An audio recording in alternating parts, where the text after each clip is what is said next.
그대들은 자식이 처음 세상의 빛을 보았던 그때를 기억하시오. 우렁찬 울음소리, 빨간 팔다리, 작고 소중했던 아이를 기억하오. 그리고 많은 이들이 평생을 자식만을 위해 살아왔을 것이오.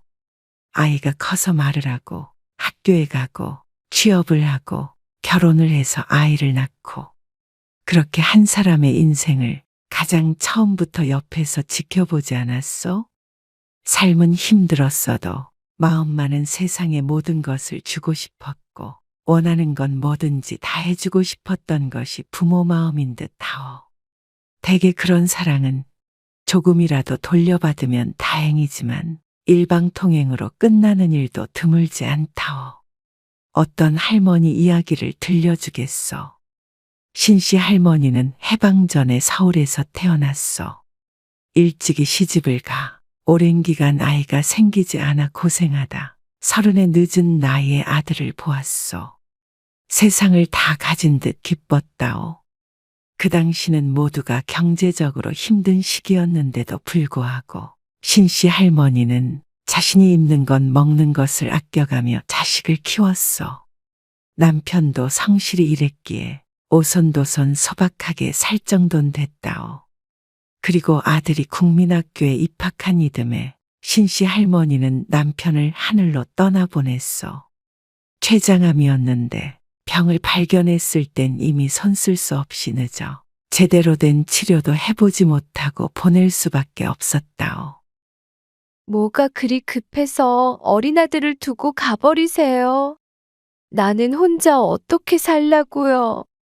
아들을 끌어안고 흐느끼는 그 모습이 그렇게 애처로울 수가 없었다오. 30대 젊은 나이에 남편을 잃고 삶이 막막해졌다오. 하지만 언제까지 눈물만 흘리며 쓰러져 있을 순 없었어. 당장 하루하루 먹고 사는 문제를 해결하느라 눈물도 금방 말라버렸어. 그날 이후로 신씨 할머니는 안 해본 일이 없었어. 파출부 일을 하기도 했고 신발 공장이나 식당에서 일을 하기도 했어. 일할 수만 있다면 가리지 않고 닥치는 대로 했다오. 그렇게 없는 형편의 아들을 대학까지 보내고 의사를 만들었어.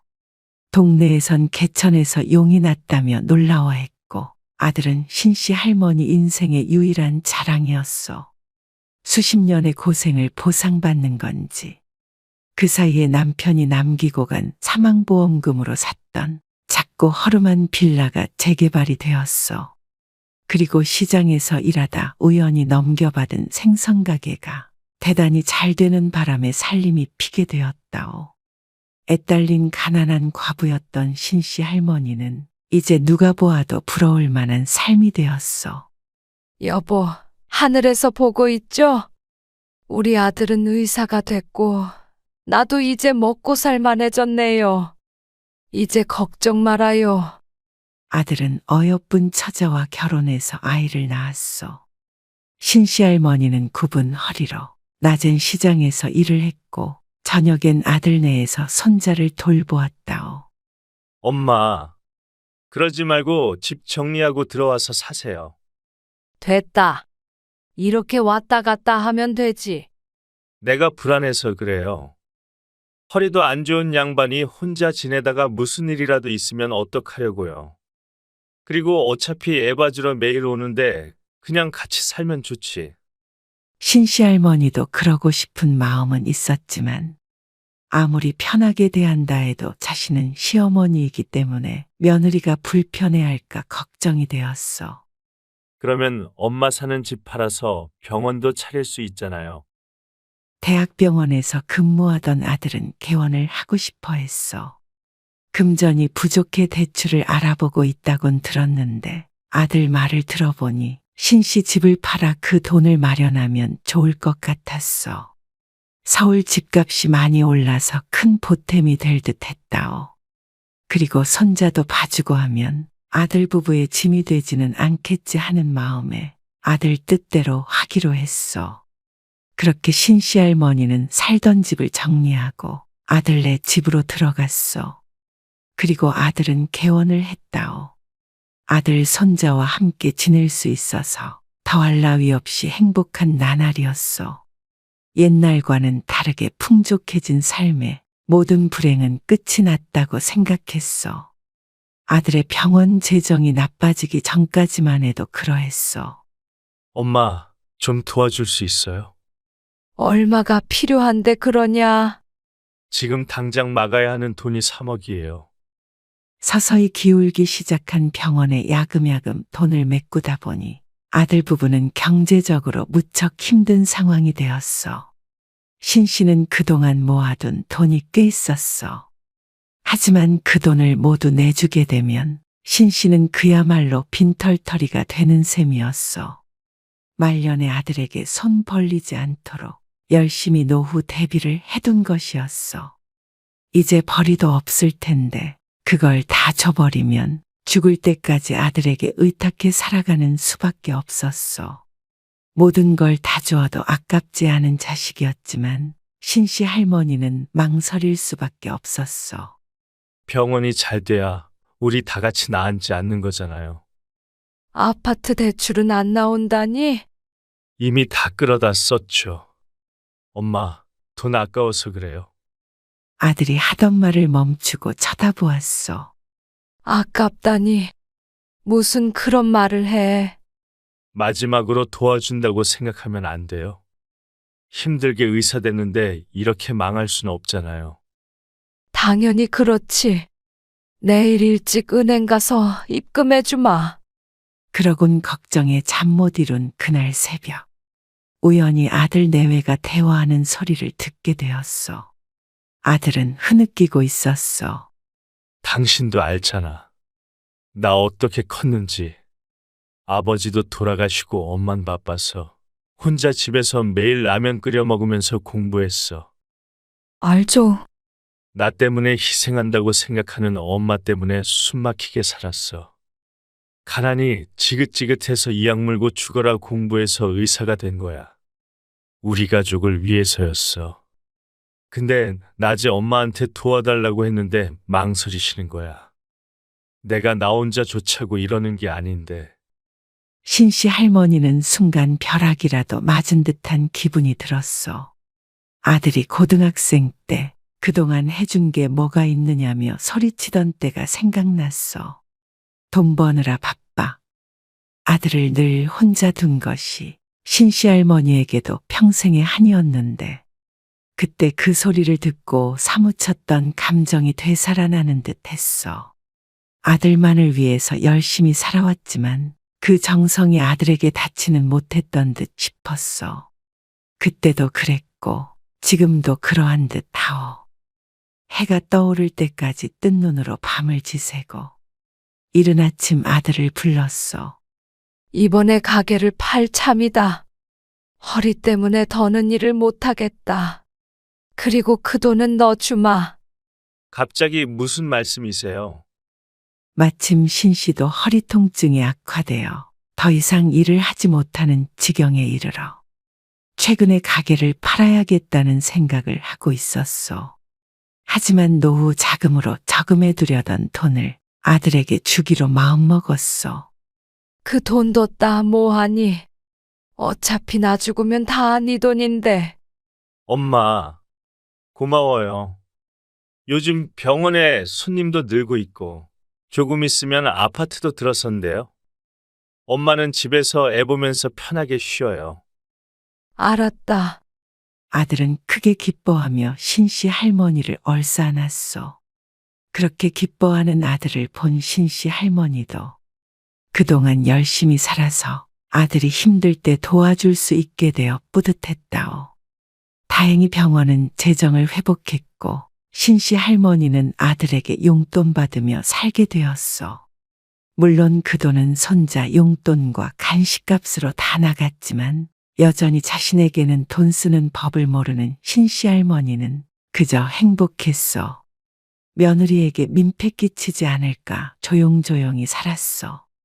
바쁜 아들 내외를 위해 새벽에 일어나 밥을 차리고 밤늦게 들어와도 따뜻하게 갓 지은 밥을 먹였어. 손자가 크자 신씨는 넓은 집에 혼자 있게 된 나날이 늘었는데 가족만을 위해 살아온 삶이라 취미 하나 없는 신 씨는 집안일만 하며 집에서 홀로 시간을 보냈다오.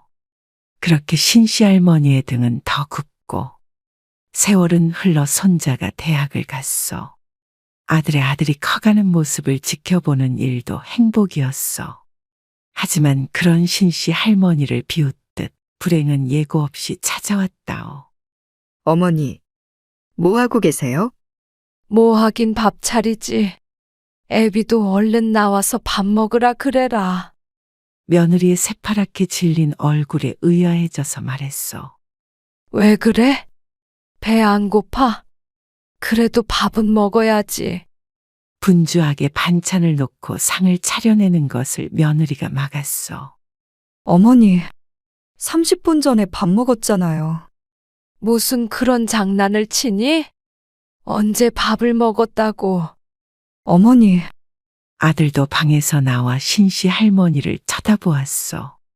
망연자실한 아들의 표정에서 무언가 잘못됐음을 느꼈어. 내 정신 좀 봐. 방금 밥 먹었지. 요새 자꾸 깜빡한다니까. 그러곤 다급히 방으로 들어갔어. 방문을 닫은 신씨 할머니는 떨리는 손을 부여잡았어. 깜빡했다고는 하지만 사실 전혀 기억나지 않았다오.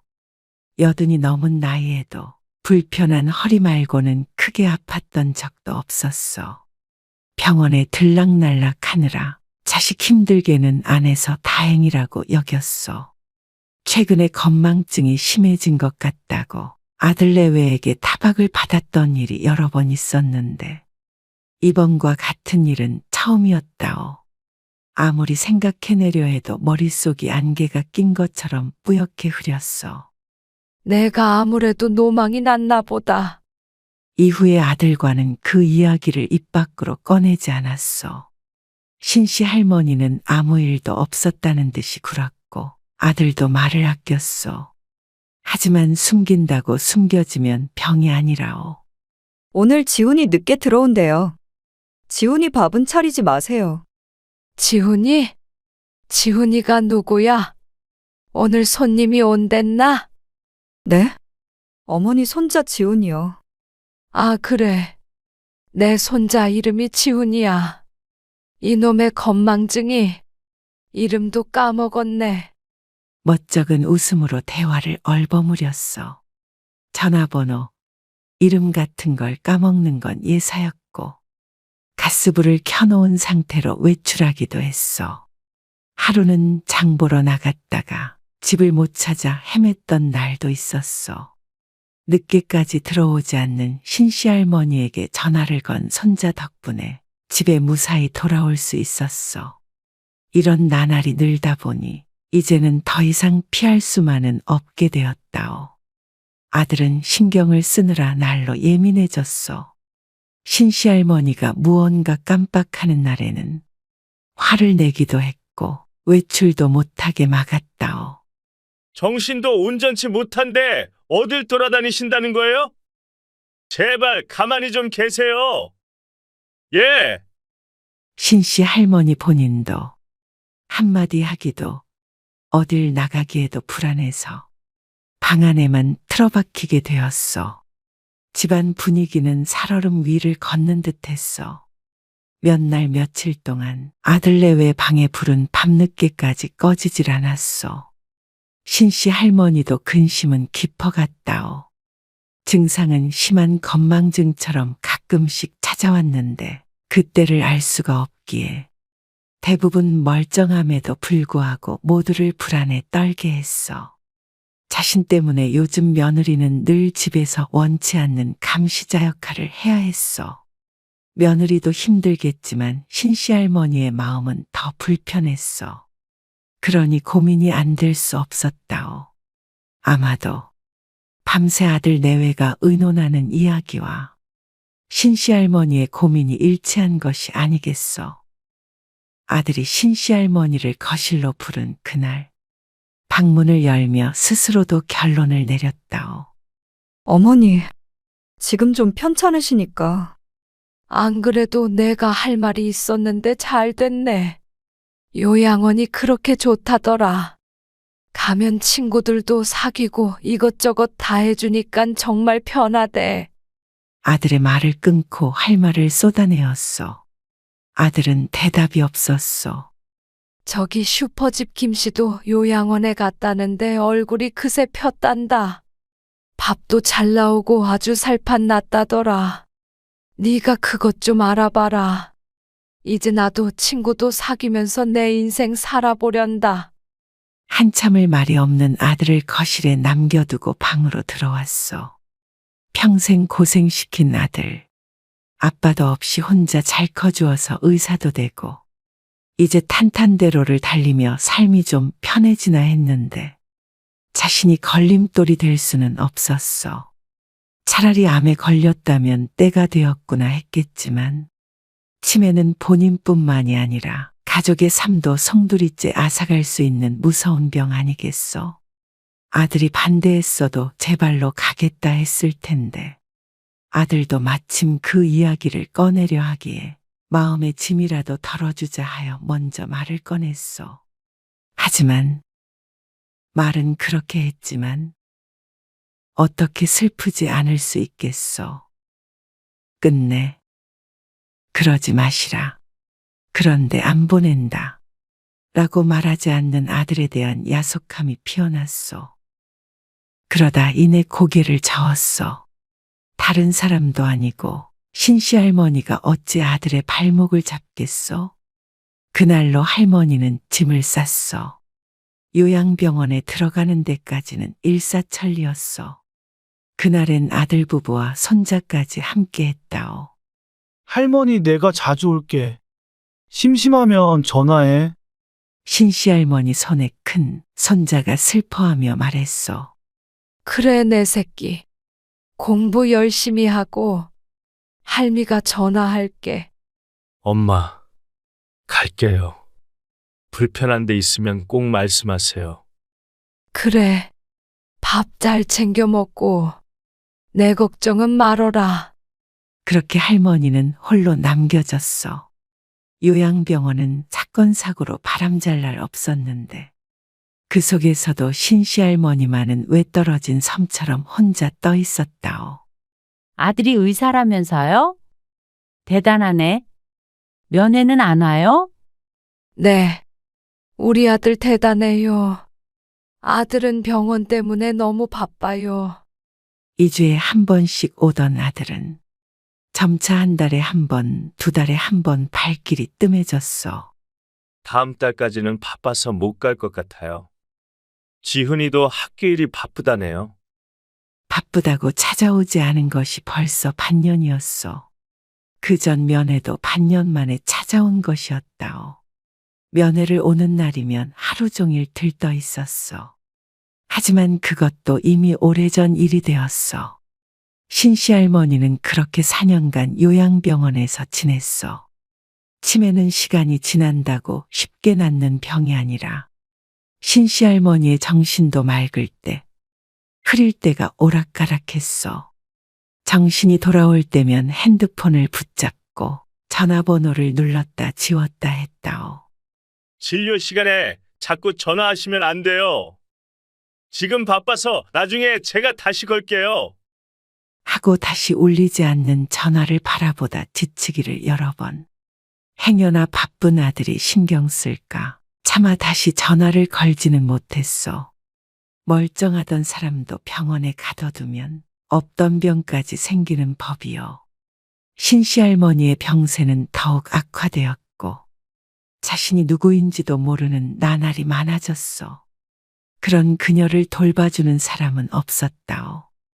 정신이 들지 않는 날에는 간병인과 몸싸움을 벌이기도 했고 아들이 데리러 온다며 창문 밖으로 몸을 던지려고 하기도 했어. 그래서 침대에 손발이 묶여있는 날도 많았다오. 할머니, 제발 짐 좀 싸지 마세요. 아들이 데리러 안 온다니까요. 이거 다시 정리하려면 너무 힘들어요. 아니에요. 우리 아들이 의사인데 오늘 나를 데리러 온대요. 우리 아들 퇴근 시간에 맞춰서 따뜻한 밥 지어 먹여야 해요. 의사면 뭐해요? 여기에 지 엄마 버리고 찾아오지도 않는데. 우리 아들 욕하지 마라.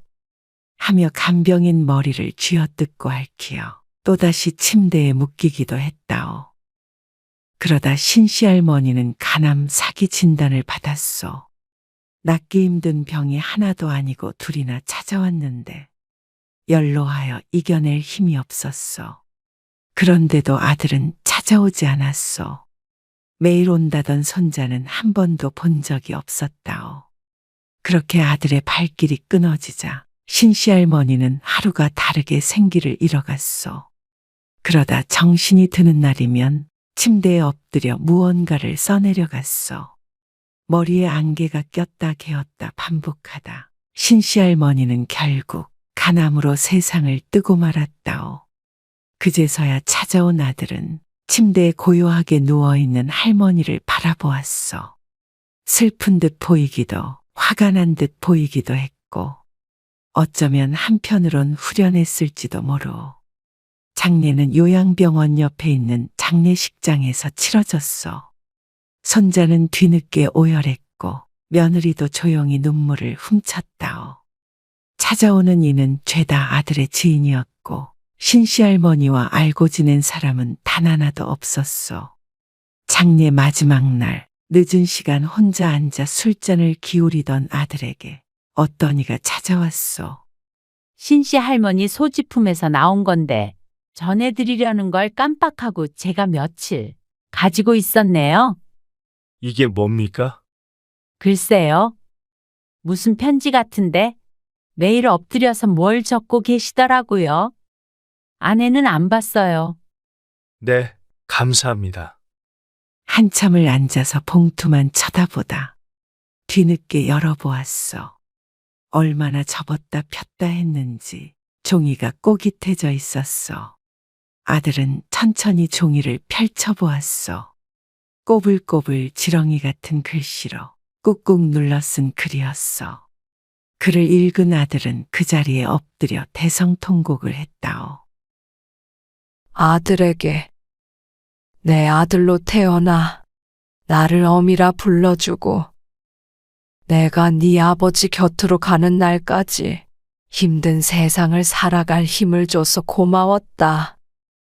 못난 어미의 아들로 태어난 탓에 힘들었지?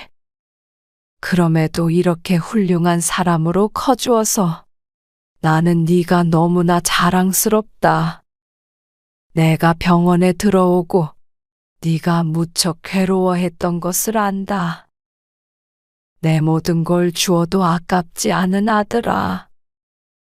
네가 내 곁을 지키지 못하는 어느 날에 내가 눈을 감아도 스스로를 탓하지 말아라. 행복했던 기억만을 간직한 채로 네 아버지에게 돌아가는 어미를 기쁜 마음으로 배웅해 주거라. 나의 아들로 태어나 주어 정말로 고맙다.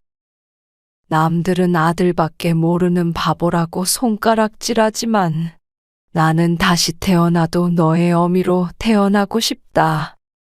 또다시 병들고 너와 헤어지게 되더라도 일평생 너를 사랑하며 그렇게 살고 싶다.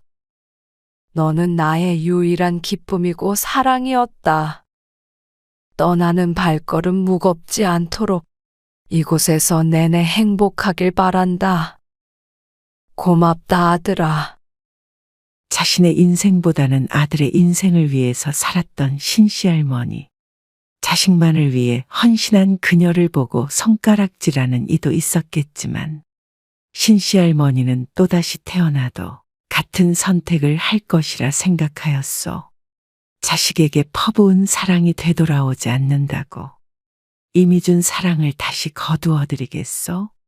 아들은 뒤늦게 어머니의 사랑을 깨닫는다 하여도 이미 늦은 것이고 나중에 자신의 자식이 커봐야 땅을 치고 후회할 것이요. 많은 이들이 자식에게 모든 것을 주지 말아라. 헌신하지 말아라. 쉽게들 말한다오. 하지만 그것이 말처럼 쉽겠소? 내 자식을 위하지 말라는 말을 어떻게 쉽게 실천할 수 있겠소? 하지만 자신의 인생 한번 제대로 살아보지 못한 신씨 할머니가 딱하다는 것은 알겠구려. 누군가의 어머니이기 이전에 한 사람의 인간이지 않소. 가끔은 스스로를 위해 살아보시구려.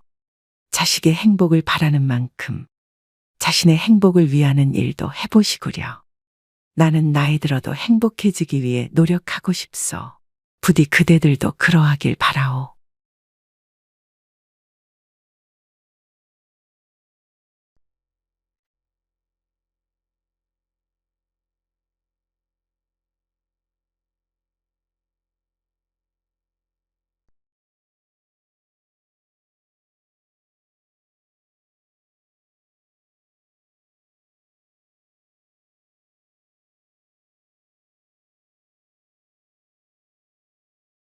그대들은 나이 들미 반가우시오.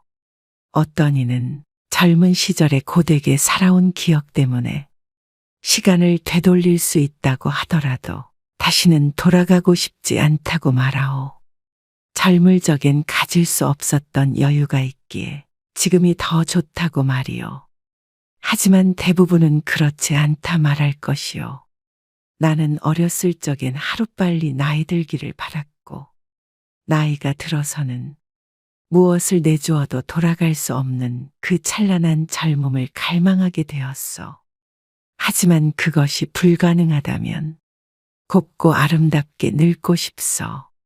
얼굴과 겉모습이 아름다운 것도 중요하지만 인간 자체의 아름다움을 간직하고 싶다오. 존경받지는 못할지언정 손가락질 받는 추한 늙은이가 되고 싶지 않소. 나이가 들면 지혜와 자애가 더불어 오는 줄 알고 살았는데 오래된 음식이 부패하는 것과 같이 사람도 나이 들면 추하게 썩을 수 있다는 사실도 깨달았소. 세월이 흘러 경험에서 나오는 지혜를 얻기도 하지만 젊은 날의 실수들과 그것들을 통해 얻은 배움을 나이가 들어 망각하게 되기도 한다오. 그들을 보며 혀만 찰 것이 아니라 그것을 교훈 삼아 내가 살아온 삶에 대해서 그리고 앞으로 살아갈 날들에 대해서도 깊게 생각을 해보아야 할 것이오. 나도 모르는 사이에 누군가에게 손가락질 당할 만한 행동을 했는지, 하지 말아야 할 말을 하거나 누군가의 눈살을 찌푸리게 하였는지 곰곰이 생각해 보시오. 어떤 이에 대한 이야기를 들려주겠소. 장씨는 5살, 7살 어린 아이들이 있는 내 식구의 가장이었소. 아내의 건강이 좋지 못한 탓에 서울에서 벗어나 지방으로 내려오게 되었소. 그리고 아내와 함께 작은 카페를 차렸소. 시골이지만 읍내에 위치해 있어서 장사는 잘 되었는데 장씨에겐 다른 고민이 있었소. 건물 주인인 70대 노인 남씨 때문에 가게를 옮길 생각까지 하게 되었다오. 남씨는 그 건물의 꼭대기층에서 홀로 살고 있었어. 건물은 아들 명의인데 아들은 서울에서 살고 있고 남씨가 건물 관리를 하고 월세를 받으며 생활한다 들었어. 사실 계약을 할 당시부터 남씨 때문에 망설였었다오. 가게 앞 주차장과 상가 안에 쌓여있던 폐기물을 세입자가 알아서 치워야 한다는 황당한 말에 다른 곳을 알아볼까 하였는데 마을에서 카페를 하기에 좋은 위치이기도 했고 아내도 마음에 들어해서 울며 겨자 먹기로 계약을 했어. 그리고 장씨가 200만 원을 들여서 직접 폐기물들을 치워야 했다오. 장씨는 카페에 8시 반에 출근을 해서 장사 준비를 하였는데 늘 남씨와 함께 출근을 하게 되었어. 문을 여는 시간에 맞춰서 장씨를 따라 가게에 들어오는 남씨는 카운터 앞 의자에 앉아 하루 종일 시간을 보내곤 했어. 어이, 달달한 다방커피 한 잔 타줘봐. 아직 기계가 켜지고 있어서 조금 기다리셔야 돼요. 그냥 타면 되는 걸 뭘 또 기다려? 그럼 믹스커피라도 타드려요? 지금 노인네라고 무시해? 내 입은 뭐 싸구려라는 소리야? 돈도 내지 않고 당연한 듯 매일 커피를 타달라는 노인 남씨. 이런 신랑이 같은 대화는 이제 일상이 되었어. 이렇게 안에 사람이 앉아 있어야 지나가던 사람도 궁금해서 들어오는 법이야. 아직 젊으니까 그런 건 잘 모르지. 어른이 하는 말은 잘 새겨들어. 그러면 자다가도 떡이 나온다고. 처음엔 고마웠던 장 씨의 조언이 시도 때도 가리지 않자 나중에는 괴로운 마음이 들었어. 남 씨가 사장이고 자신이 직원이 된 듯했어. 카페 근처엔 오일장이 섰는데 사람이 많이 몰리는 날이라 카페도 장날은 장사가 아주 잘 되었어. 손님이 아무리 가득 찬 날에도 장 씨는 자리에서 일어날 생각을 안 했다오. 아이고, 날이 왜 이렇게 더워? 어이, 장 사장. 시원하게 얼음 들어간 음료수 한 잔 줘봐. 어르신, 지금 자리가 없어서 그러는데 일회용 컵에다가 타서 드려도 될까요? 지금 내가 돈 안 낸다고 쫓아내는 거지. 내가 공짜로 마시는 건 줄 알아? 아침에 장 사장 대신 요압도 쓸어주고 주변 관리도 서비스로 해주는 거에 다 포함이 되어 있는 거라고. 누굴 공짜로 빌어먹는 노인네 취급하는 거야. 점점 큰 소리를 내자 주변 시선이 모이기 시작했어. 장 씨는 말을 더 보태봐야 장사에 지장만 있을 듯해서 얼른 원하는 음료를 타서 내줬어. 내가 있으래도 안 있어. 아무튼 요즘 젊은 것들은 늙은이 공경이라곤 몰라요. 나 때는 안 그랬어. 빈정이 상했는지 가게 문을 뻥 차고 나가버리는 것이 아니겠어? 죄송합니다. 손님들에게 사과하는 장 씨의 얼굴도 울그락불그락해졌어. 그동안 남 씨가 하루에도 몇 번씩 공짜로 얻어먹은 커피만 대충 세어도 300잔이 넘어갈 것 같았어. 돈을 받으라는 아내의 말에도 건물 주인이기도 했고 어르신 위하는 마음에 군말 없이 좋았어. 호의가 계속되면 권리인 줄 안다는 말이 딱 이런 상황을 위한 말인 듯 했어.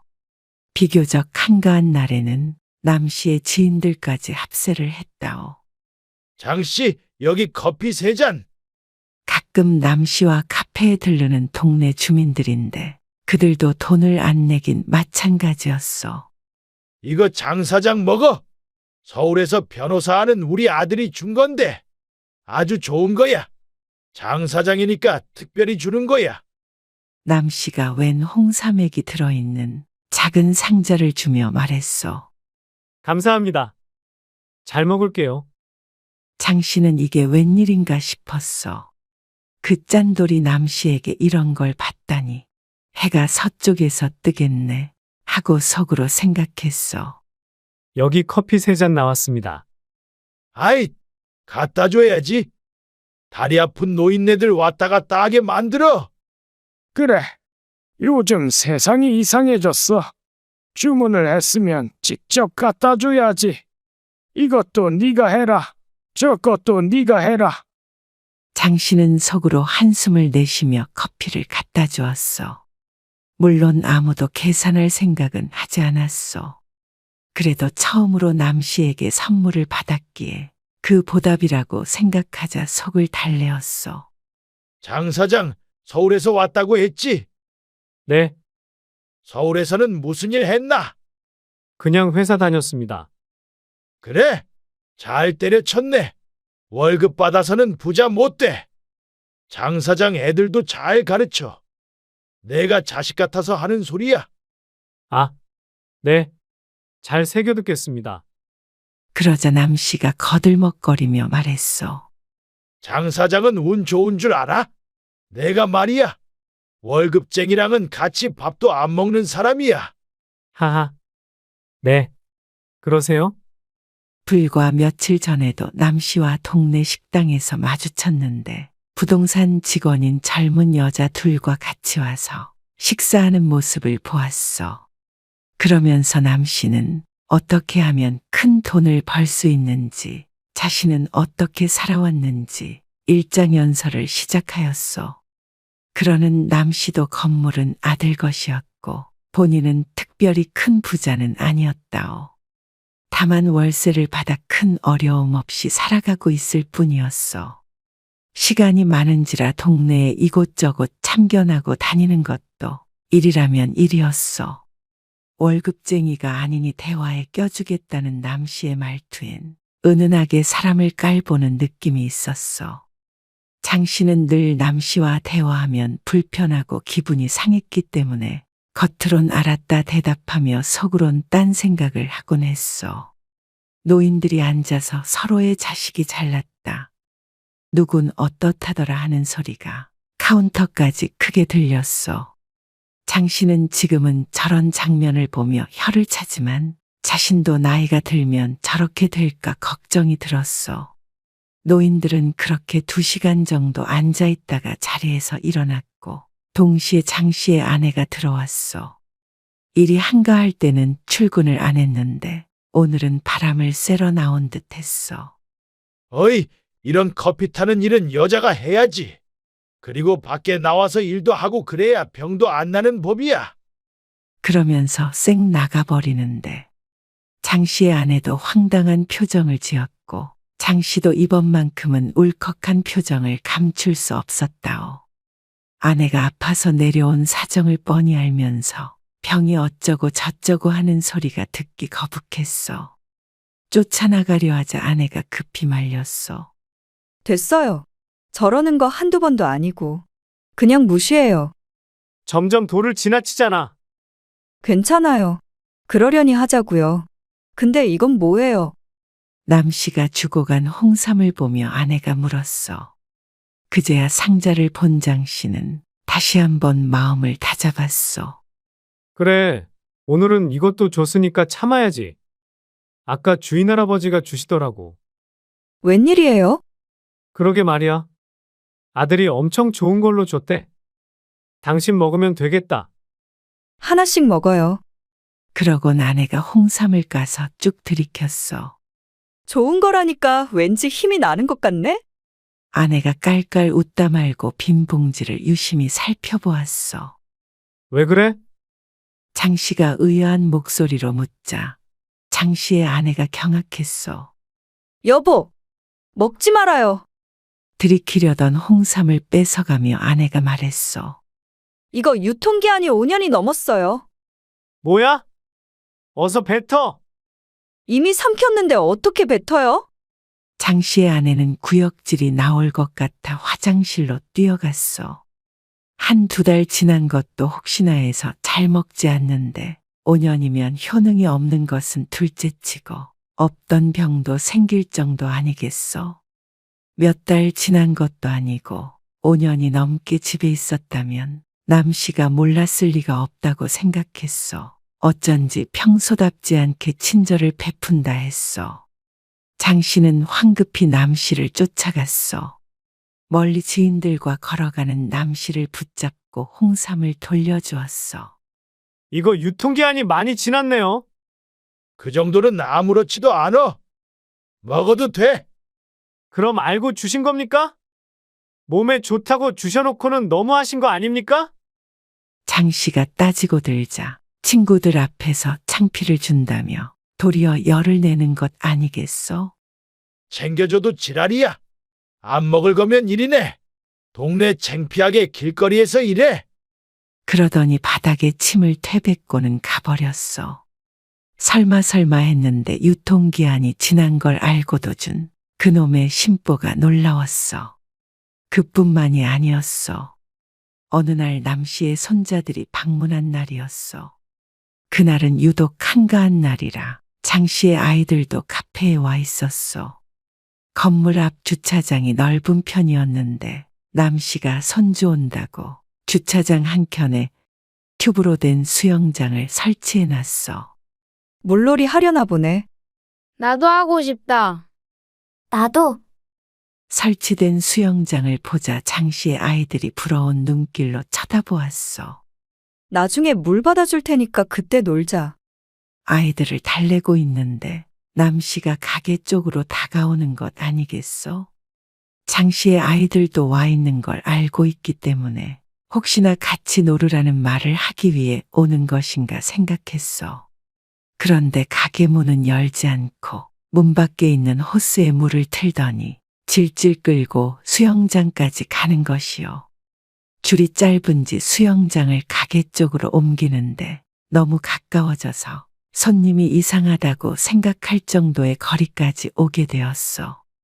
그리고 그것도 그것이지만 밖에 있는 호스는 장씨가 수도세를 내고 있는데 그걸 양해도 없이 가져다 쓰는 것도 문제였어.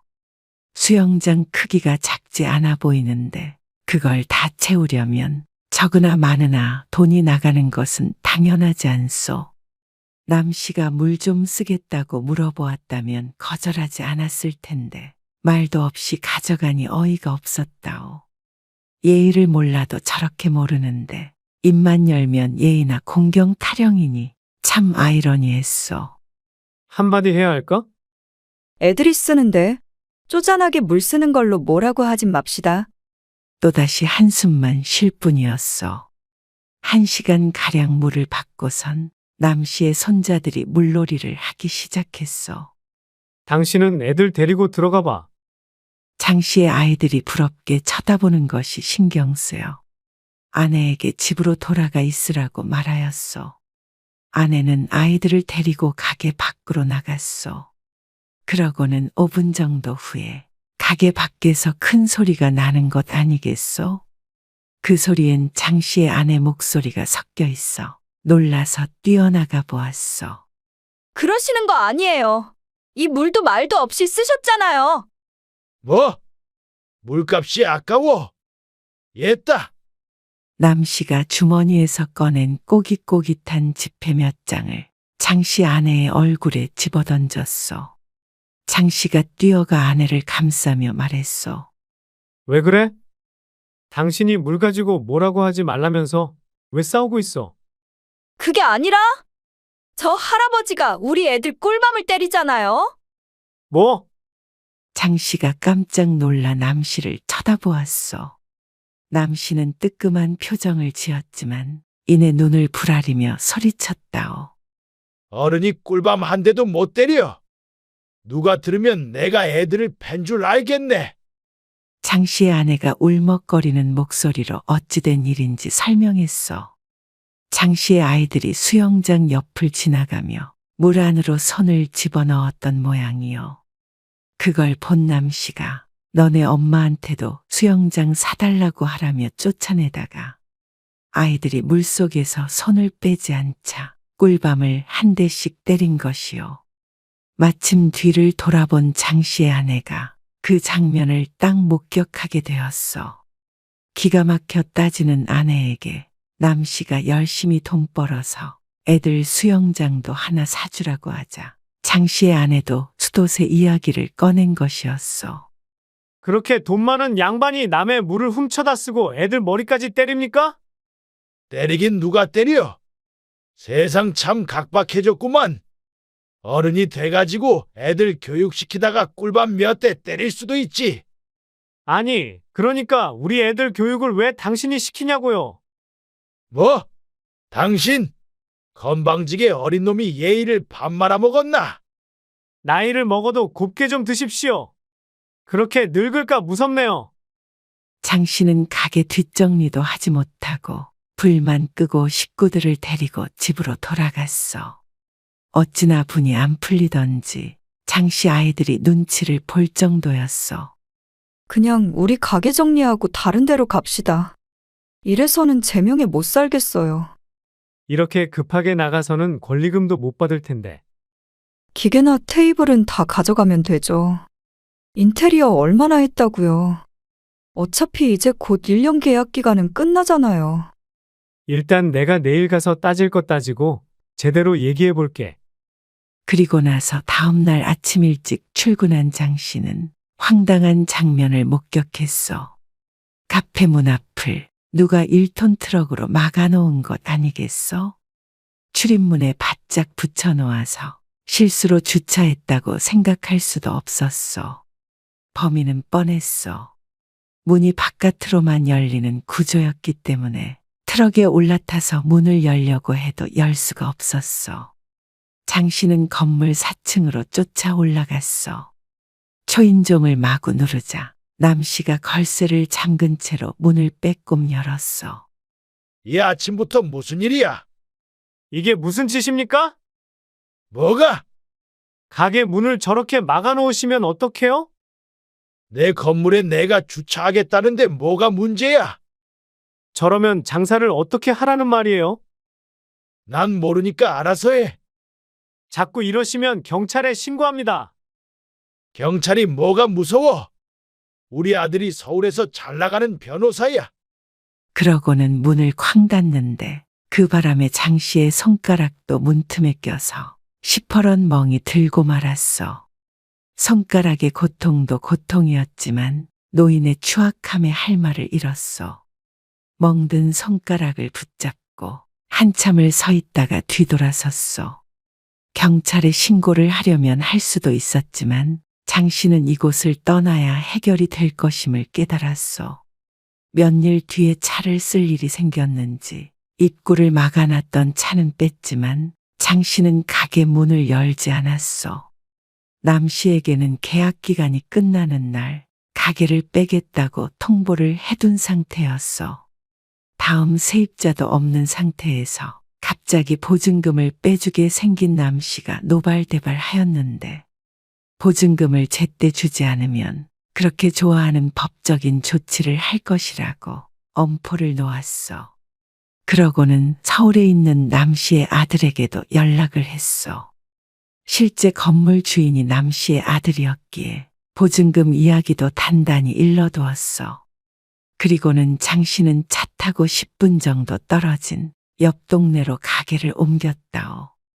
멀지는 않지만 남 씨가 워낙 동네에서만 생활하기 때문에 마주칠 일은 거의 없을 것이요.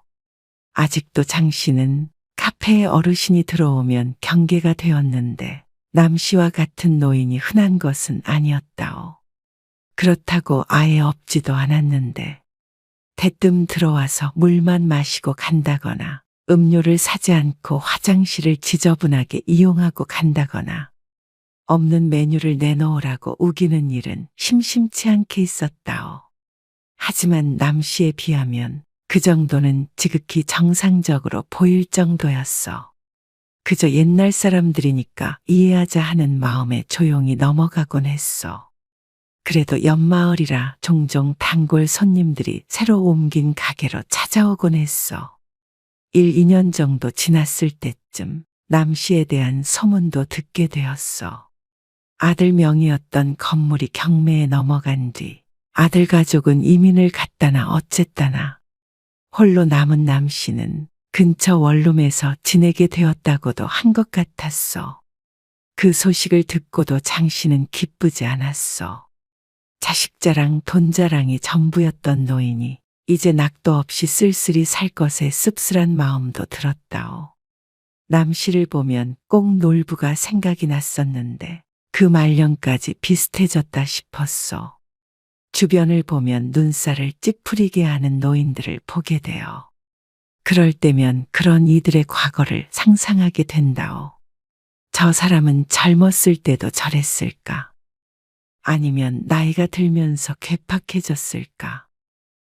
나이가 들면 같은 행동을 해도 더 큰 비난을 받게 된다오. 저 사람은 나이가 들어서 저렇구나.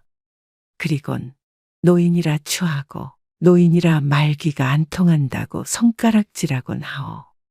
그것이 진실은 아니겠지만 나이를 먹게 되면 나도 모르게 추한 행동을 하게 될 때가 있어. 무심코 하는 행동들로 인해 그런 욕을 먹으며 살 필요는 없지 않겠어? 나이 들면 이런 행동은 절대 하지 마시오. 첫째, 할 말 못할 말 구분하지 못하고 참견하고 조언하는 것이요. 이 말을 해야 할까 말아야 할까 고민된다면 안 하는 쪽이 무조건 옳은 법이요. 특히 여기저기 참견하기 좋아한다면 말을 가려가며 할 줄 알아야 하고 침묵은 더 좋소. 조언도 상대가 간절히 원하지 않는다면 나서서 하지 마시오. 나는 지혜라고 생각하는 것이 듣는 이에겐 오지랖으로 느껴질 수 있고 내 말이 꼭 진리가 아니라는 것도 반드시 명심하고 살아야 하오. 노인이 욕먹는다면 그 이유의 파랄은 말 때문이요. 이것만 조심해도 패가망신은 면할 것이요. 둘째, 자기 돈만 아까워하고 남에겐 얻어먹으면서 좀스럽고 인색하게 구는 것이요. 스스로는 알뜰하다 생각할지 모르겠지만 내 돈이 아까우면 남의 돈도 아까운 법이요. 내 돈 아끼는 것이야 누가 뭐라 하겠어? 다만 다른 사람의 돈도 아까운 줄 알아야 하고 얻어먹으면 그만큼 베풀어야 하오. 남의 돈으로 덕을 보려는 이만큼 추잡한 것이 없어. 셋째, 나이가 들었다고 누구에게나 어른 대접을 받으려는 것이요. 어른에 대한 존경, 공경은 마음에서 우러나오는 것이지 강요해서 얻는 것이 아니요. 툭하면 어른이 어른으로서 이런 말을 하는 사람들이 있어. 나이로 인해 대접받을 생각 말고 인품으로 인해 존경받기 위해 노력해야 하오. 그런 것들은 사람의 품격이나 됨됨이가 갖추어지면 부수적으로 따라오는 것들이라오. 넷째, 어떤 것도 자랑하지 마시오. 자랑거리는 내가 떠벌리지 않아도 새어나가 남들이 알아보게 되어 있어. 특히 자식 자랑, 돈 자랑은 참기가 힘든데 가족이 아니라면 그걸 듣고 좋아할 리는 없어. 자랑이라는 것은 남들의 질투와 시기, 부러움을 받기 위해서 하는 행동일 뿐이요. 그런 감정을 유발하는 사람은 누구도 달갑지 않은 법이요. 그대들은 아름답게 늙고 싶소. 아니면 추하게 늙고 싶소. 누가 보아도 우아하고 교양 있는 노인이 있는 반면 같은 노인이 보아도 인상을 쓰게 하는 노인이 있어. 그중 누가 될 것인가는 이미 정해진 것이 아니라 내가 선택하는 것 아니겠소? 존경받지는 못해도 남들에게 손가락질 받는 삶을 살고 싶지는 않소. 많은 이들이 나이 들어서 추한 것이 아니라 본래 추한 사람이 그저 나이가 든 것뿐이요. 스스로 좋지 못한 행동을 했을 때 반성하고 같은 실수를 반복하지 않기 위해 다짐한다오. 나이가 들어 내 삶을 되돌아 보았을 때 대단히 지혜로운 삶을 살지는 못했어도 추한 늙은이로 기억되고 싶지 않소. 그러기 위해서 늘 노력하고 싶소. 그대들도 그러하길 바라오.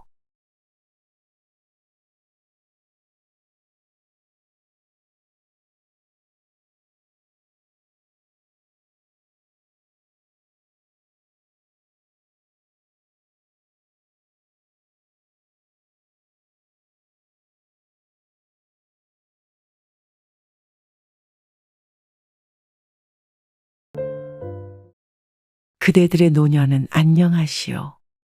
TV를 보면 집을 잃고 노숙자가 된 노인들, 자식과는 연을 끊고 폐지를 줍는 노인들, 한겨울에 얇은 이불 하나에 의지한 채 쪽방에서 쓸쓸히 잠이 드는 노인들이 심심치 않게 보인다오. 그럴 때면 인생이 참 무상한 것이구나 하는 생각이 드오. 그들도 젊은 날부터 그런 현실 속에 살지는 않았을진데 무엇이 그들로 하여금 외롭고 힘겨운 노년을 보내게 했을지 상상하곤 하오. 그렇다면 나는 잘 살아왔는가? 나의 후년에는 그런 일이 없을 것이라고 장담할 수 있는가? 우리는 지금껏 살아오며 극복하기 힘든 일에 맞닥뜨리기도 하는데 그러한 괴로운 일을 젊은 날에 직면하는 것과 노년에 겪는 것은 다르오. 그것이 특히 가까운 이들에 의한 것이라면 더욱 그러하오. 어느 가족에 관한 이야기를 들려주겠소.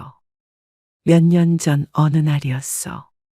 동네에서 작은 슈퍼를 운영하던 김 씨는 이른 아침 문을 두드리는 소리에 잠에서 깨어났어. 김씨, 아직 자? 문 좀 열어봐. 쾅쾅 울리는 소리에 눈살을 찌푸리며 자리에 일어나 앉았어. 시계를 보니 새벽 4시 30분이었어. 김 씨는 슈퍼와 연결된 거주 공간에서 살고 있었는데 종종 이런 점이 불편하곤 했어. 슈퍼 문을 잠가 놓아도 어련히 뒷방에 있겠거니 하여 시도 때도 없이 문을 두드리는 손님들이 있어 그 중에서 악질은 이렇게 새벽녘부터 찾아오는 이들이었는데 지금 들리는 목소리는 오래 알고 지낸 동네 노인이었어. 아, 나가요. 그만 좀 두드려요. 동네 사람들 다 깨우겠네. 문을 열기가 무섭게 놓인 장 씨가 들이닥쳤어. 무슨 문을 이렇게 늦게 열어? 아니, 지금 시간이 몇 시예요? 김 씨의 투덜거림을 무시하며 장 씨는 소주 2병을 집어들었어. 아이고, 또 이 새벽부터 술을 드십니까? 그건 신경 쓸 것 없고 계산이나 해줘. 주머니에서 꼬깃 탄 지폐 몇 장을 던지듯 건네곤 쌩안이 나가버렸어. 동네에 편의점이 하나 있긴 하지만 그것도 밤 11시에는 문을 닫고 오전 7시는 되어야 문을 열기 때문에 장 씨는 꼭 슈퍼에 찾아와 술을 사가곤 했어. 거의 매일 온다고 해도 과언이 아닌데 오전에 왔다가 오후에 또 올 때도 종종 있었어. 방으로 다시 들어가며 이사를 가던지 해야지 하며 투덜거렸어. 또 장씨 아저씨야? 아, 그럼 이 시간에 찾아올 사람이 그 양반밖에 더 있어. 술 사가셔? 그렇게 드시다가는 큰일 나지 싶은데. 그러게나 말이야. 70 먹은 양반이 낯빛도 거무죽죽하고 술 팔기도 찝찝해.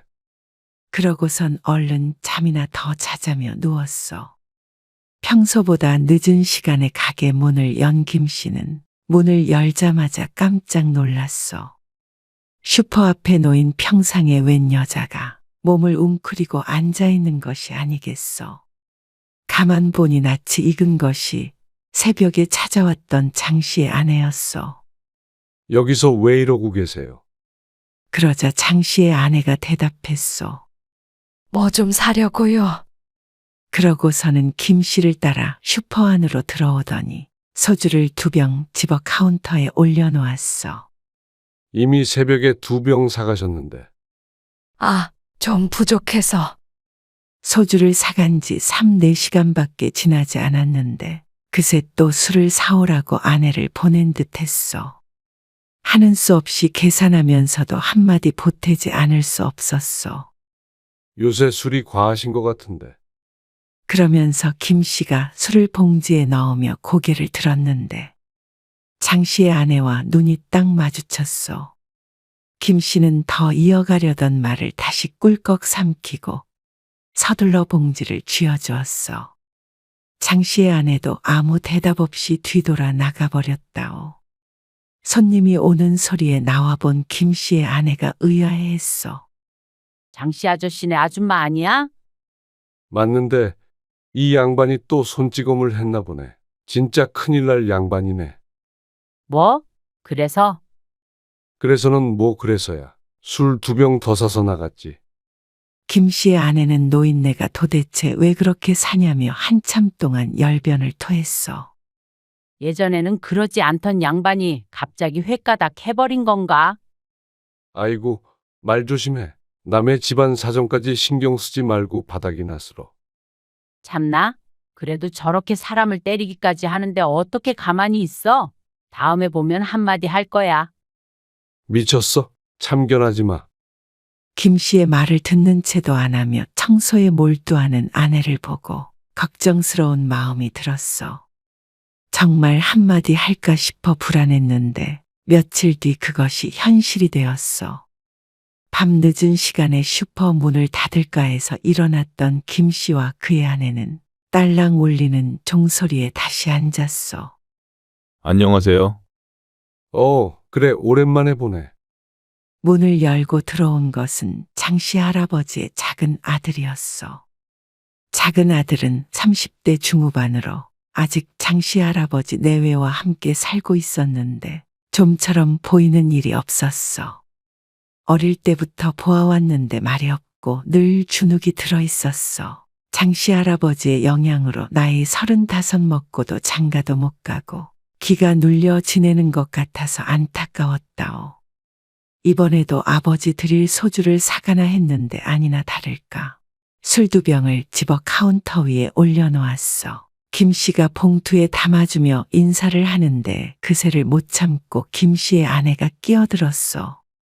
며칠 전에 아줌마 왔다 가셨는데 얼굴이 말이 아니었어. 아, 거 가만히 좀 있어. 김 씨가 화들짝 놀라서 그의 아내를 말리려 했지만 멈출 생각이 없어 보였어. 근데 그런 일이 있으면 다 큰아들이 옆에서 좀 막아야지. 엄마 얼굴이 그렇게 될 동안 가만히 있었어? 아, 어머니 얼굴이요? 제가 없을 때 그러셨나 봐요. 낯빛이 어두워지며 말끝을 흐리는데 보고 있는 김 씨가 다 민망했어. 그리고 말이야. 아버지 그렇게 매일 술 드시면 큰일 나. 저도 그러지 마시라고 얘기는 드리는데 그러면서 쓰게 웃는데 그 웃음이 참 불쌍해 보였어. 본인한테 이야기하는 것도 아니고 애먼 아들한테 따지는 것은 옳지 않다 생각했어. 이 여편네가 괜한 소리 한 거야. 어서 가봐. 네, 그럼 쉬세요. 장씨 할아버지의 아들이 가게를 나서자마자 김 씨가 아내에게 핀잔을 주었어. 이 여자야. 그런 소리를 도대체 왜 하는 거야? 내가 틀린 말 했어? 아들은 엄마가 맞는데 뭐 하고 있는 거야? 힘없는 70살 노인네 하나 못 말려? 말리는지 안 말리는지 우리가 어떻게 알아? 그냥 그런가 보다 해. 알아서 하겠지.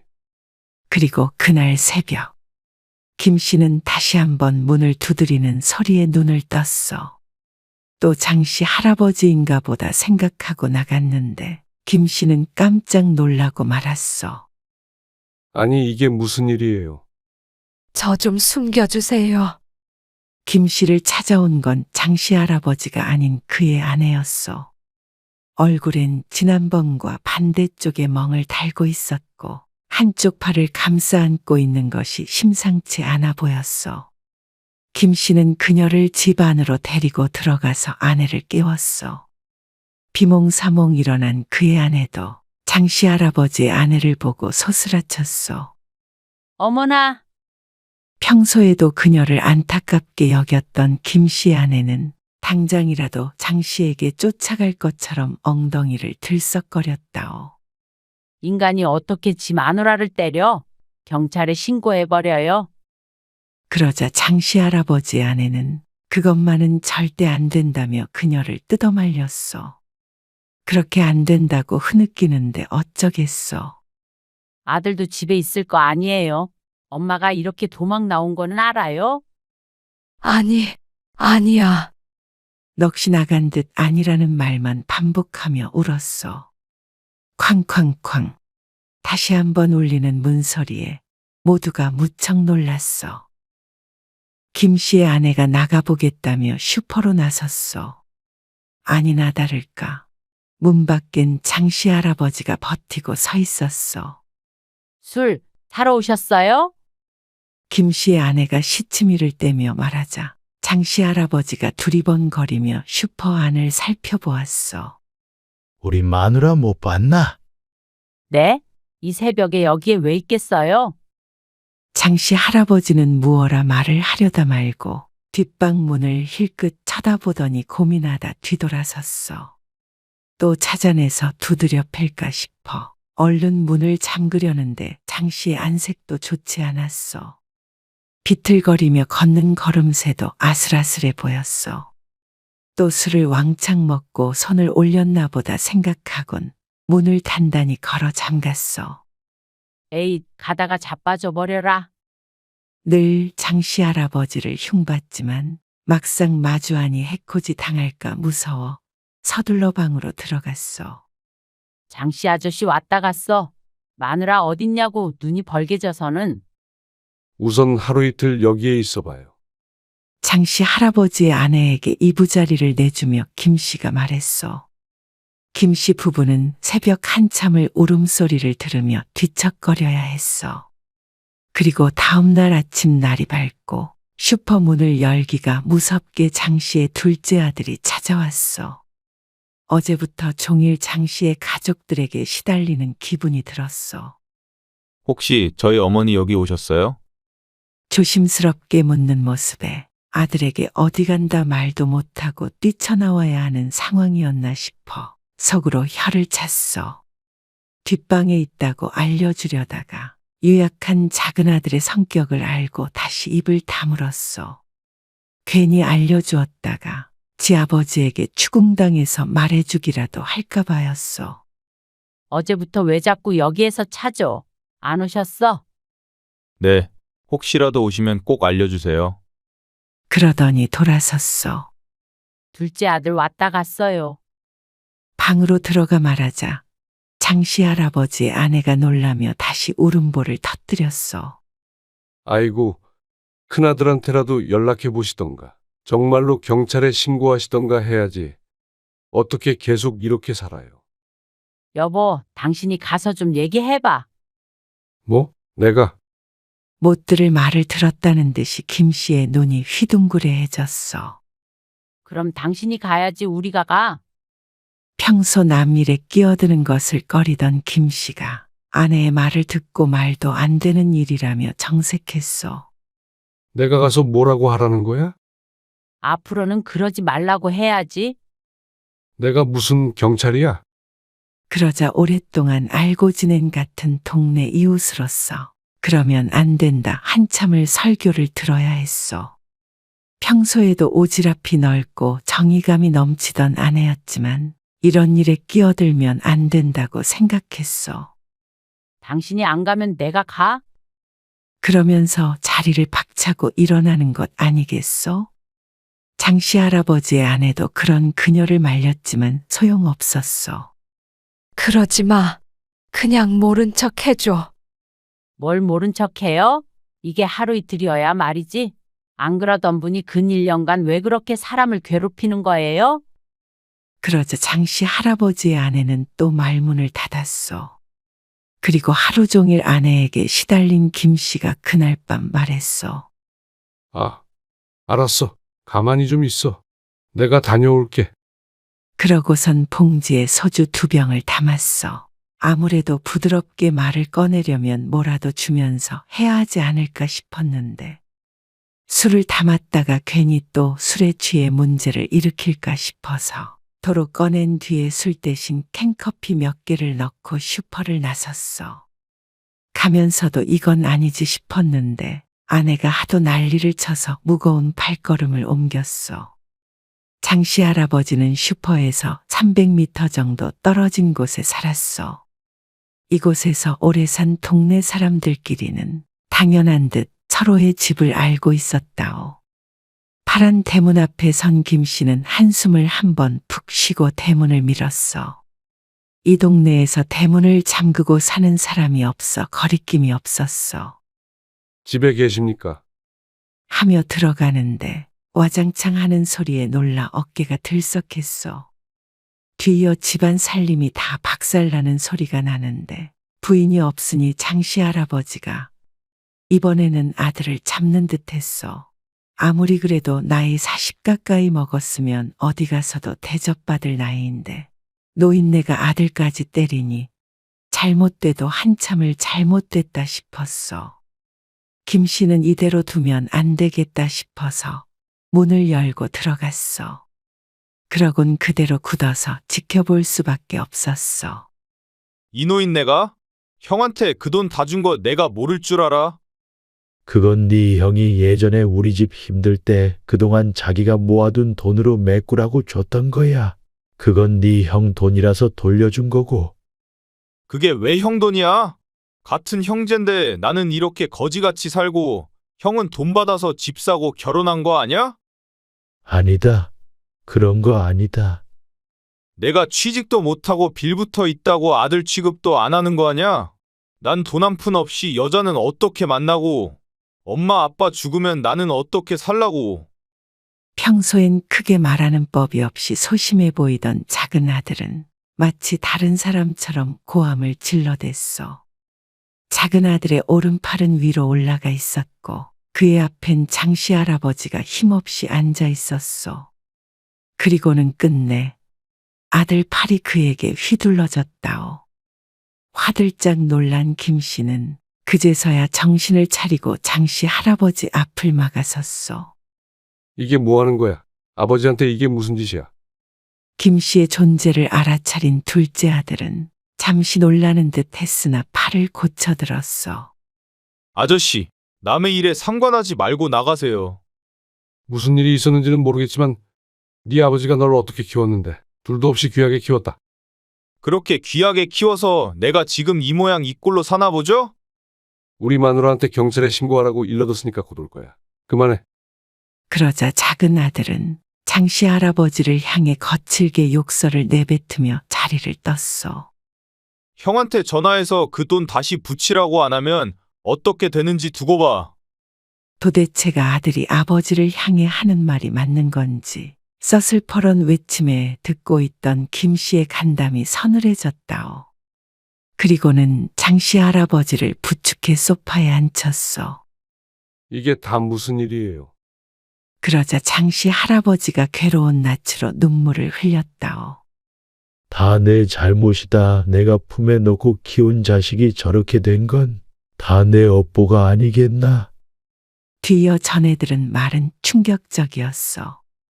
장씨 할아버지는 작은 철물점을 운영하고 아내는 마트 농산물 코너에서 일을 하며 성실히 살았어.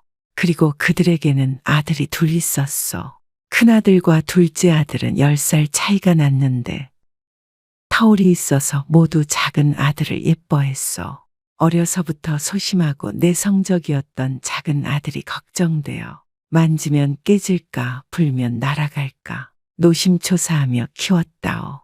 넉넉하지 않은 형편에도 하고 싶은 것, 갖고 싶은 것은 다 해줬고 버릇없이 굴어도 그저 예쁘다 귀엽다 했어. 그게 화근이었을까? 큰아들은 대학을 졸업하자마자 독립했고 몇 년 뒤 대학에 들어간 작은 아들은 사회에 적응하지 못하고 중퇴하게 되었어. 그러고선 게임에 빠졌어. 처음엔 작은 아들 눈치를 보며 지켜보던 장씨 부부도 시간이 지나자 아들이 걱정되기 시작했어. 나이는 먹어가는데 취직할 생각을 하지 않는 아들에게 조언을 하자 작은 아들은 행패를 부리기 시작했다오. 취업 준비를 하고 있다며 짜증을 부리다 나중에는 난폭한 성미를 보여 장씨 부부도 그를 말릴 엄두를 못 냈어. 그렇게 살기를 한참 그래도 내 자식이라 혼자 늙어갈까 무서워 선이라도 보게 했지만 번번이 퇴짜를 맞았어. 대화를 몇 번 나누어 본 상대방이 모두 거절했던 것이요. 몇 번 그런 일이 반복되니 장씨 부부도 포기를 했고 작은 아들의 행패는 더욱 심해졌어. 둘째 아들은 취업 준비를 핑계로 부모가 벌어오는 돈을 쓰며 살았어. 그러다 장씨 할아버지가 운영하던 철물점이 문을 닫게 생겼었다오. 경제난에 허덕이던 장씨에게 큰아들이 직장 생활을 하며 그간 번 돈이라며 큰 돈을 내주었어. 그 돈으로 급한 불을 껐고 그때부터 큰아들에게 돈을 갚기 위해서 허리띠를 더 졸라매었어. 큰아들도 곧 결혼을 해야 하는데 한 푼도 없이 보낼 순 없을 노릇 아니겠어? 그래서 몇 년간 모아 그 돈을 만들어 큰아들에게 돌려주었어. 그게 벌써 오래전 이야기인데 1년 전 그 사실을 알게 된 작은 아들이 부모에게 해코지하기 시작한 것이요. 밖에서 무시를 당하는 게 능력 없는 부모 밑에서 태어난 탓이라고 생각하면서도 부모를 축내며 잘 먹고 잘 살던 작은 아들은 큰아들에게만 재산을 물려줬다 생각하고 집을 발칵 뒤집어 놓았어. 작은 아들은 2년 전부터 술을 먹기 시작했는데 하루 대부분 술독에 빠져 있었어. 장씨 부부는 아들에게 모시겨 그의 술을 사다 날랐어. 집에 쌓이던 술병이 점점 늘자 작은 아들은 집안에 있는 물건을 집어던지기 시작했고 끝내는 장씨 부부와 돈 문제로 실랑이를 하다 폭력까지 쓰게 된 것이요. 틈만 나면 어서 큰아들에게 전화해서 돈을 돌려받으라고 닥달을 했는데 큰아들은 무서웠던 작은 아들은 직접 따지지는 못하고 만만한 부모만 잡는 것이요. 처음 휘둘렀던 팔에 서로가 놀랐지만 처음만 어렵지 두 번째, 세 번째는 점점 쉬워졌고 이내 죄책감도 사라졌어. 장씨 할아버지의 아내에게 가해졌던 폭력의 범인은 장씨가 아닌 그의 작은 아들이었던 것이요. 큰아들에게 이런 사실을 알릴 수 없었던 장씨 부부는 그저 하루하루가 조용히 지나가기만을 바랐지만 최근 들어 심해지는 학대에 견디기가 힘들어졌어. 왜 진작에 말씀하지 않으셨어요? 어떻게 자식에게 맞고 있다는 말을 하나? 미워도 내 자식인데 감옥이라도 가면 어떡해. 그렇다고 이렇게 험한 꼴을 보세요. 그 나이 먹도록 독립도 못하게 키운 내 잘못이지. 너무 사랑해서 잘못되는 줄도 몰랐어. 장씨 할아버지 아내도 차라리 남편에게 맞는다는 오해를 받는 게 나으면 나았지. 아들에게 맞고 산다는 소리는 죽어도 입 밖으로 낼 수 없었다오. 장씨 할아버지도 그의 아내도 결코 신고하기를 원하지 않아 김 씨는 아무런 도움을 줄 수 없었어. 요즘 들어 노인 학대에 대한 이야기를 드물지 않게 듣게 된다오. 그중 많은 수가 자식에 의한 것이라는 것이 충격적이라오. 부모로부터 태어나고 사랑과 헌신을 받으며 자라온 존재가 가해자가 되고 부모가 피해자가 되는 시대가 되었나 싶어 두렵고 슬프기도 하오. 이 이야기를 들어보면 아낌없이 사랑을 주어 키우는 것도 중요하지만 때가 되면 스스로 살 수 있는 독립심을 키우는 것 또한 못지않게 중요한 듯하오. 그 말은 우리가 자식을 놓아주어야 하는 때가 있다는 것이요.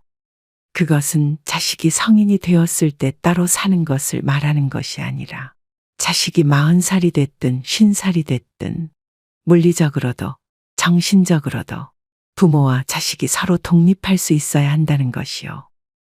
노년의 자식들에게 재산을 뺏기고 비참하게 생활하는 노인, 요양원에 버려두고 다시는 찾지 않는 자식. 이런 이야기는 흔하게 접할 수 있는 것이 되었어.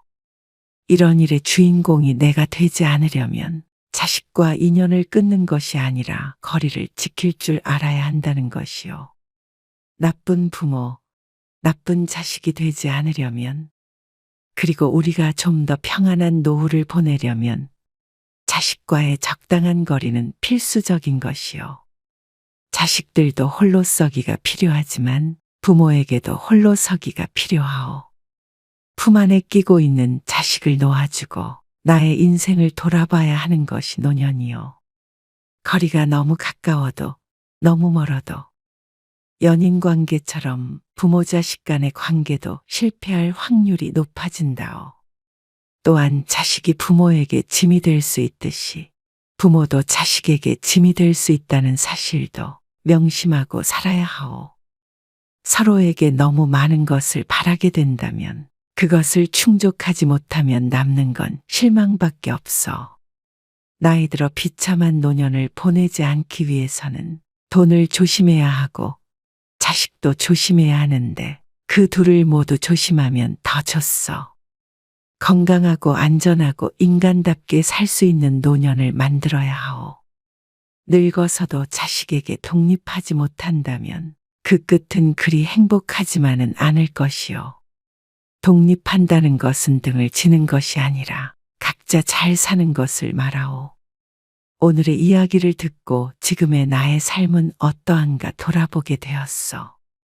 앞으로 행복한 삶을 살기 위해서는 어떻게 해야 하는가에 대해서도 생각한다오. 나는 나이 들어도 나는 나이 들수록 행복해지기 위해 노력하고 싶소. 그대들도 부디 그러하길 바라오.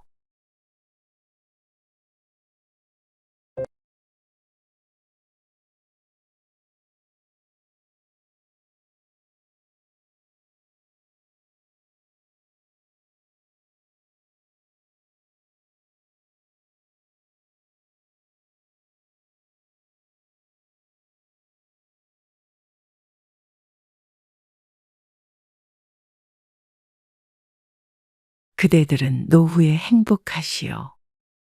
우리는 젊은 날 무던히도 열심히 살아왔어. 인생 살기 참 쉬웠다 생각하는 사람은 없을 것이요. 그 모든 것이 결국엔 행복해지기 위해서 발버둥 치는 것 아니겠어? 돈을 많이 벌어 풍족하게 살려고 노력했고, 결혼을 하고 자식을 낳고, 하지만 우리가 나이가 들었을 때 나는 행복한 사람이구나 하며 살아가는 이는 많지 않다오. 노후에 우리의 삶은 젊은 날 우리가 만든 결과물이라고 할 수 있는데 내가 지금 행복하지 않다면 내가 어떻게 살아왔는가를 되돌아봐야 하오. 어떤 사람들은 가족을 위해 헌신하는 삶을 살기도 하고 어떤 사람은 돈이나 권력만을 위해 살아가고 또 어떤 사람들은 쾌락을 쫓기도 하오.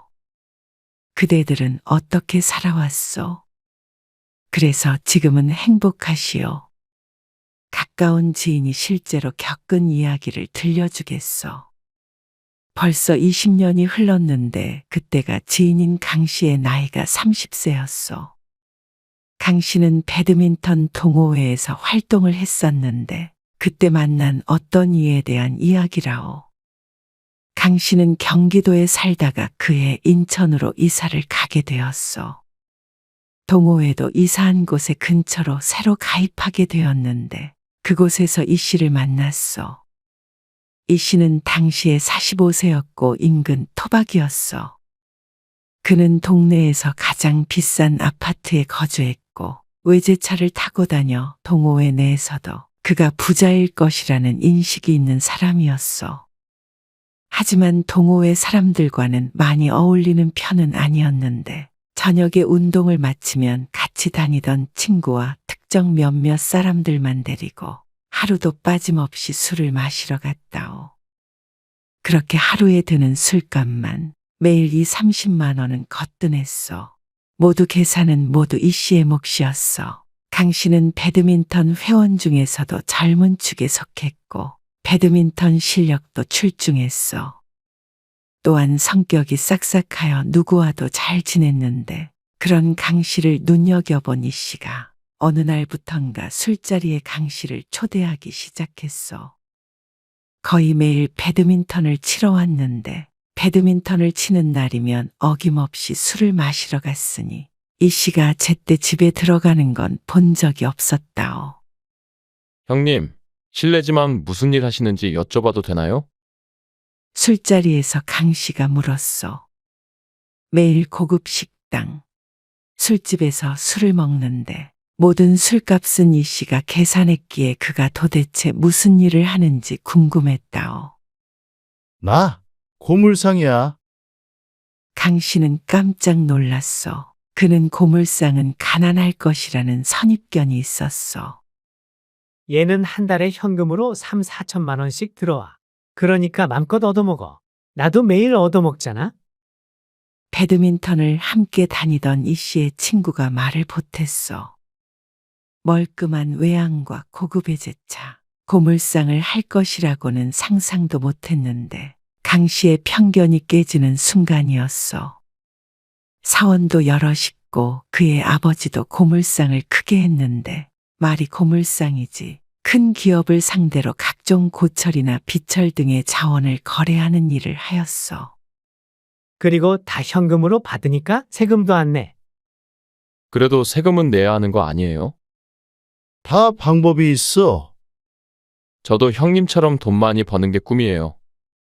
그래, 내 밑으로 들어오면 다들 돈 잘 벌어. 어떻게요? 너한테만 알려주는 건데 직원들 이름으로 회사를 차린 다음에 대출받아서 파산하면 큰 돈 벌 수 있지. 그러면 감옥 가는 거 아니에요? 걸리면 감옥은 걔들이 가지. 그래도 몇 천만 원 준다 그러면 할 사람이 줄을 선다. 아니에요. 저는 안 할래요. 하하, 그냥 하는 소리지. 누가 너보고 하래? 범죄를 저지르고 있다는 사실을 웃으며 하는 소리에 진담인지 농담인지 구분이 가지 않았어. 그저 따라서 웃고 말았다오. 강 씨는 당시에 배드민턴에 한창 빠져 살았기 때문에 끝나고 이 씨와의 술자리에 가는 것은 일상이 되었어. 나이 차이는 나는 편이었지만 그들은 꽤 가까이 지내게 되었어. 그날도 어김없이 이 씨와 친한 몇몇 사람들이 모여 술을 마시고 있을 때였어. 안녕하세요. 어떤 젊은 여자가 강 씨 일행이 앉아있는 테이블로 다가와 인사를 하는 것 아니겠어? 강 씨는 처음 보는 얼굴이었는데 이 씨가 반갑게 맞으며 자리로 이끌었어. 왔어? 인사해. 내 여자친구. 오빠랑 같이 운동하는 사람들이구나. 강 씨는 경악과 혼란스러움을 감추고 어정쩡하게 일어나 마주 인사했어. 아, 네. 안녕하세요. 표정을 글자로 바꿀 수 있다면 강 씨의 얼굴은 온통 물음표였을 것이요. 그가 알기론 분명히 씨는 유부남에 초등학생 자녀가 둘이 있다고 들었다오. 그런데 젊은 여자를 가리켜 여자친구라 칭하기에 망치로 머리를 한 대 맞은 듯했어. 이 씨는 그들의 관계에 대해 특별히 덧붙이는 말 없이 대화를 이어갔어. 그러고 보니까 둘이 동갑이네. 어머, 정말 반가워요. 강 씨와 동갑이라는 여자친구. 그러다 고향에 대해서 이야기를 했는데 그 여자와 강 씨가 같은 지역 출신인 것 아니겠어? 같은 지역에 같은 나이니까 건너면 서로를 아는 지인이 있을 것이 분명했어. 출신 학교의 이름을 들으니 강 씨가 나온 학교와도 지척에 있던 곳이었다오. 그러자 밝게 대화를 나누던 여자의 표정도 좋지 않아졌어. 이 씨와의 관계는 누가 보아도 정상이 아니었지만 당당하던 여자는 자신을 알지도 모르는 사람의 등장에 초조해 보이기도 했어. 그렇지만 이러쿵 저러쿵 말할 입장도 못 되기에 강 씨는 모른 척 대화를 이어나갔다오. 그러고서는 한참 후 그 여자는 먼저 자리를 떴는데 이 씨와 그의 친구가 웃으며 하는 소리에 기가 막혔어. 요즘 너무 집착해서 그만 만날까 생각 중이야. 용돈도 주고 있는 거야. 어린 여자 만나려면 당연히 줘야지. 그러면서 낄낄거리는 것을 보자 술자리에 대한 회의감이 들었어. 자연스레 집에서 그를 기다릴 이 씨의 아내와 아이들을 상상하게 되었어. 모르긴 몰라도 가정이 순탄하진 않을 듯한 느낌이 들었다오. 재수 씨랑 애들이랑도 시간 좀 보내고 해라. 우리 애들은 지 엄마밖에 몰라. 나랑 안 놀려고 하지. 타인이 보아도 왜 그런지 알 것 같았어. 1년 내 결혼을 계획하고 있던 강 씨는 큰 충격을 받았어. 결혼 생활이란 게 이런 것인가 하는 생각도 들었고 그 자리에 앉아있는 자신도 왠지 공범이 된 듯한 기분에 찜찜하기도 했어.